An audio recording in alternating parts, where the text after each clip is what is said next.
Знаете ли за кое ме боли най-много?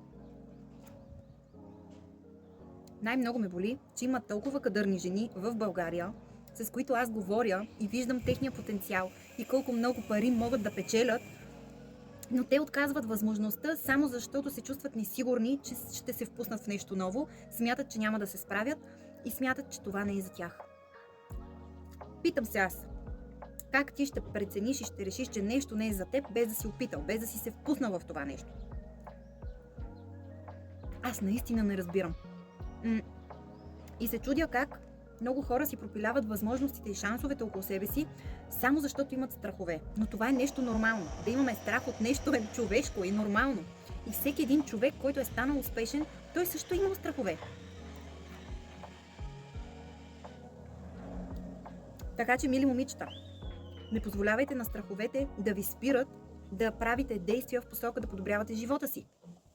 И от един месец търся 2 момичета, с които да ги хвана за ръка, да ги поведа по пътя към успеха, да имат повече пари, да имат повече време с децата си, да разполагат с времето си, да имат свободата си. И аз не намирам тези 2 момичета и не мога да си обясна как е възможно при толкова кадърни жени в България, толкова интелигентни, готини, положителни хора, те да не искат и да отказват възможността.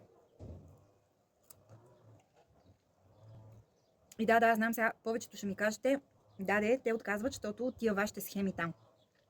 Оставете схемите, защото една схема не може да просъществува повече от 1 година. Аз съм вече 6 години.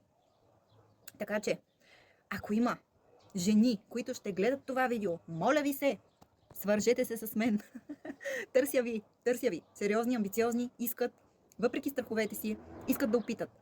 Създаваме съдържание в социалните мрежи, рекламираме продукти на Елар, бизнес модел на Елар и повече информация може да намерите в профила ми. Има линк или като ми пишете на лично съобщение, за да се свържа с вас, да поговорим и да видим аджиба дали можем да работим заедно, защото аз не взимам всеки в екипа. Айде! Чакам ви!